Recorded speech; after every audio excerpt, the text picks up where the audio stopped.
네, 그렇다면 실존주의의 철학을 대표하는 학자들이 주장한 실존은 본질을 앞선다라는 이 의미가 도대체 무슨 의미일까?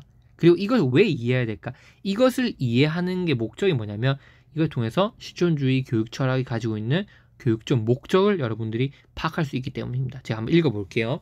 자, 제가 이 내용들을 다 정리한 겁니다. 실제 예시를 찾아서 실존은 본질에 앞선다는 의미를 이해하기 위해서는 사물인 의자와 인간을 비교해 볼 필요가 있습니다. 자, 의자를 먼저 놓고 생각을 해볼게요.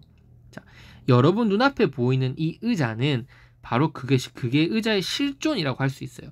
여러분이 실제 눈으로 현재 지금 보고 있는 그 의자 혹은 보고 있는 이 스마트폰, 그 사물 자체는 바로 실존하고 있는 의자이자 실존하고 있는 스마트폰이다 라고 볼 수 있어요. 눈앞에 보이고 있는 거. 그게 실존이에요. 그런데 그 의자의 본질은 도대체 무엇일까? 실존은 내 눈앞에 있는 그 대상의 모습이 실존일 수 있는데 이 스마트폰이나 이 의자가 가진 본질은 무엇일까? 그것은 즉 의자가 의자에게끔 만들어주는 것을 본질이라고 하는데 이 본질은 바로 사람이 앉을 수 있게 해주는 도구라는 거예요. 즉 의자가 가진 본질은 사람이 앉을 수 있게 해준다는 것. 스마트폰의 본질은 사람이 다양한 데이터를 통해서 원하는 것을 할 수 있게 해준다는 것. 즉 의자라고 하는 것은 이렇듯 사람이 앉을 수 있는 그 무언가를 만들어야겠다는 본질이 앞섰고 그 목적 하에 의자가 탄생하게 된 거예요.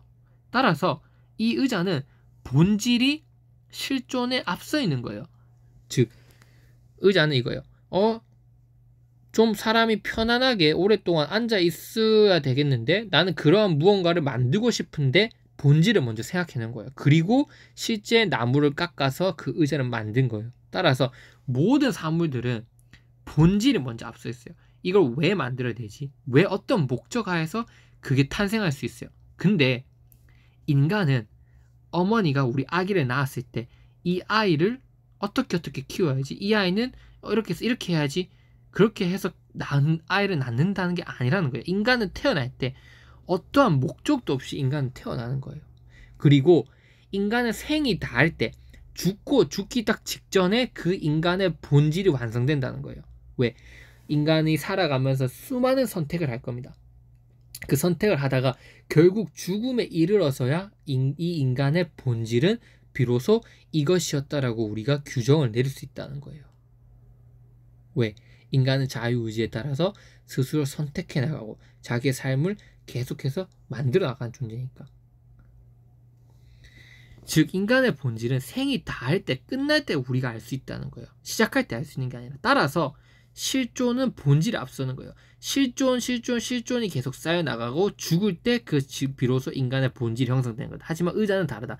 의자는 그것을 어떻게 만들어야겠다는 목적, 본질을 먼저 앞서고 그 다음에 실제 존재물로 나오게 됐다는 거예요. 그게 바로 실존의 본질에 앞선다는 뜻이죠. 즉 인간의 본질은 이렇게 생이 닿을 때 형성될 수 있다. 이렇게 인간은 자신의 자유의지에 따라서 선택을 하고 행동과 운명을 선택할 수 있다. 즉 예를 들면 B, birth to death. 죽음과 B와 D 사이에 있는 건 C일 뿐이다. C는 뭡니까? 초이스입니다. birth, 사람의 탄생과 죽음의 사이에서 인간은 초이스, 수많은 선택의 기로에 놓여있다고 볼 수 있는 거죠. 자신이 근데 선택한 결과에 대해서도 반드시 책임을 질 수 있어야 된다. 실존주의의 목적은 이거예요. 첫 번째, 주체성이에요. 아이들이 자신의 자유의지에 따라 선택할 수 있는 교육을 하는 거예요. 두 번째, 책임감이에요. 책임감. 자신의 자유의지에 따라 선택을 하되 반드시 자기의 선택에 따라서 책임을 질 수 있도록 해야 된다는 거예요. 따라서 실존주의 교육 철학에서는 자유의지를 강조하면서도 책임감을 가질 수 있도록 하는 이 도덕 교육을 중시하는 거예요. 그래서 역사 철학을 중시하는 겁니다.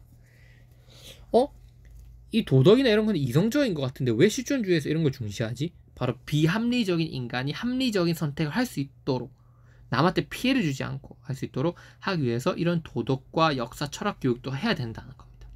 이게 바로 실존의 본질을 안 쓴다라는 기본적인 기본 키워드라고 볼 수 있죠. 이걸 통해서 우리는 뭘 배울 거냐면 바로 실존주의 교육 철학의 목적, 교육 내용, 교육 방법, 만남의 강조, 비연속적 교육, 도덕적 교육, 그리고 이런 것들을 하나하나 다 배워나가 볼 겁니다. 그래서 교육 목적 아까 말했던 것처럼 주체성과 책임감을 통한 자아 실현, 이렇게 볼 수 있죠. 교육이란 외부 자극이나 환경 혹은 상황에 대한 적응이 아니라 창조적으로 선택과 존중을 통해서 나아가는 자아의 성장이다. 이에 스스로 판단하고 생각하면서도 자신의 선택에 책임을 질 수 있는 전인적 교육을 강조한다. 이게 교육 목적이에요. 전인적 교육. 교육 내용은 주관적 점수 함량을 하기 위해서는 인문학가 있어요. 왜냐하면 어떤 정서, 감각, 감정, 주관 이런 걸 기르려면 이게 중요하거든. 하지만 자신의 선택에 대한 책임을 지기 위해서는 역사학과 철학, 어두운 면 또한 중시한다는 점. 이거 나중에 세부적으로 뒤에 가서 다 하나하나 설명드릴 거예요. 근데 간단하게만 보고 일단 이 부분은 여러분들이 머릿속에 한 페이지에 정리를 하셔야 된다는 관점으로 정리를 해드린 겁니다. 어두운 면을 중시한다는 거는 우리가 처한 이 실존의 상황은 좋은 면만 본다는 게 아니라는 거예요. 그래서 어두운 면. 그 다음 교육적 방법으로는 만남의 강조.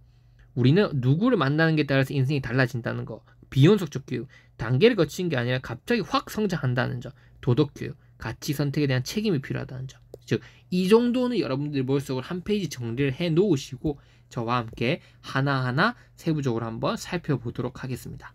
다음 강의에서 한번 살펴봅시다, 여러분. 그래서 교육 철학이 어려울 수도 있지만 저와 함께 키워드 하나하나씩 정리해 나가시다 보면 여러분들이 많은 도움을 받으실 수 있을 거예요. 그래서 다른 건 몰라도 우리 객관식 기출문제에서 다뤘던 교육 철학만큼은 꼭 보고 들어가도록 합시다, 여러분. 그리고 여러분께 많은 도움을 드릴 수 있도록 꼭 노력하겠습니다. 네, 감사합니다.